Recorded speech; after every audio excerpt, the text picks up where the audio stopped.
se le miraba en la negra pantorrilla. Como pinolero la supe entender, y quité el sombrero pa' poderla ver. Cruzándome el río, Juana se escondió, más le denunciaba su perjuicio. No te escondas, mi Juana, si te escondes es peor. Debes darte las ganas de romper mi corazón. El bosque es peligroso, hay lobos a montón. Yo soy un lobo manso que solo pide amor.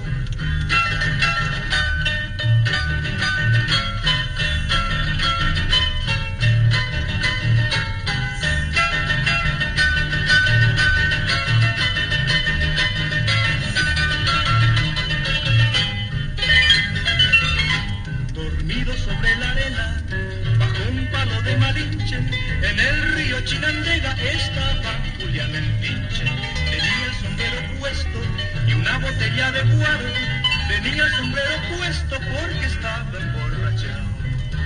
Como pinolero me dio gran pesar al pensar en Julia que esperaba ya. Le busqué en las bolsas y no la encontré, más que un cocotillo y un poquito de sal. No te escondas, mi Juana, si te escondes es peor. Debes darte las ganas, romper mi corazón. El bosque es peligroso, hay lobos a montón. Yo soy un lobo manso que solo pide amor.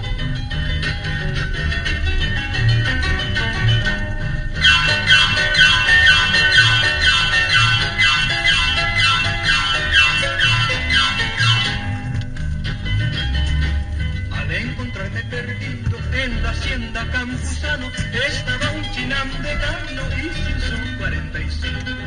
No tenía cargadores, tampoco daba consejos y él decía que por eso había llegado viejo. Como pinolero yo lo respeté, me quité el sombrero, luego me alejé. Salí con mi Juana ya poniendo el sol, hoy tengo de Juana un hijo varón. No te escondas, mi Juana, si te escondes es peor.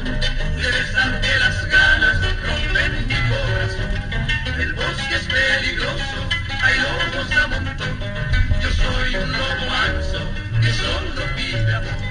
No te escondas, mi Juana, si te escondes es peor. Debes darte las ganas, romper mi corazón. El bosque es peligroso, hay lobos a montón. Yo soy un lobo manso que solo pide amor.